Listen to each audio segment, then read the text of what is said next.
Hello everyone and welcome back to my video blog.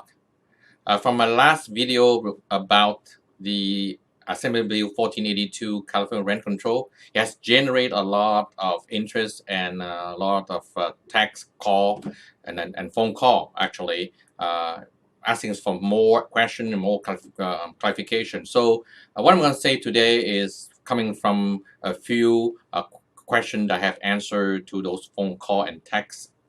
Okay, so the first thing is single family home on the California rent control is not covered. So single family home are not under rent control unless they are owned by a corporation or a REIT or a real estate investment trust. So for mom and pop, they have 10 or fewer single family home, that rent control doesn't apply. So there's no rent control on single family home. Okay, just remember and also in condo. Okay, but in the city of Los Angeles, condo is under rent control, just like duplexes and triplexes. However, in California, rent control, single family home and condo owned by mom and pop under 10 fewer single family home or condo are not covered, and as long as it's not under a corporation or REIT. So that is the nutshell of for single family home and condo for the California rent control. Okay, and then secondly, there is also a question regarding owner occupied.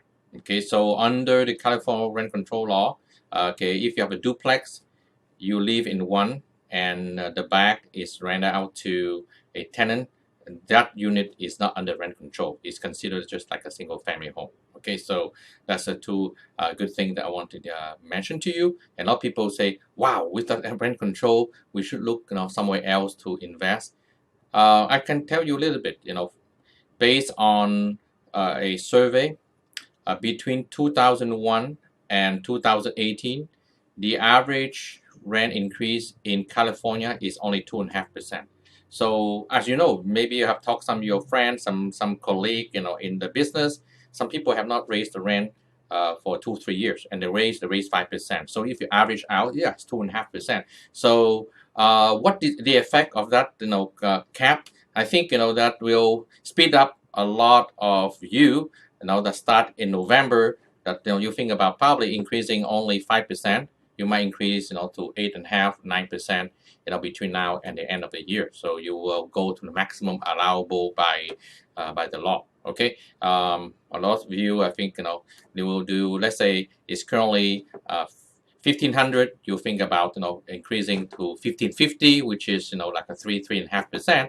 But, with the law, you probably say, wait, heck, I probably will increase to the 8%. So you probably increase to 1,600, 1,620, those kind of things. Okay, so that is in a nutshell. I have got some feedback regarding the rent control. However, that's one thing I want to put in mind. Okay, the California Public Employee Retirement System, CalPERS, big one, multi-$100 billion of California employee retirement system, just average out less than 6.5% on the return.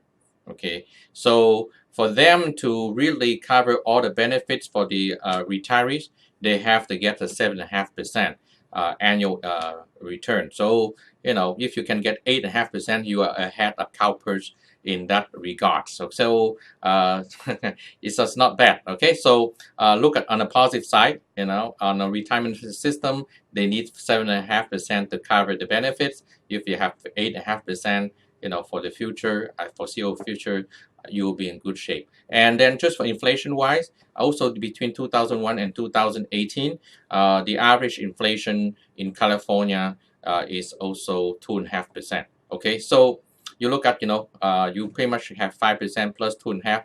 You are getting the return from CalPERS to get the retirees from the government system to be fully covered. So that is a positive point that you have to remember.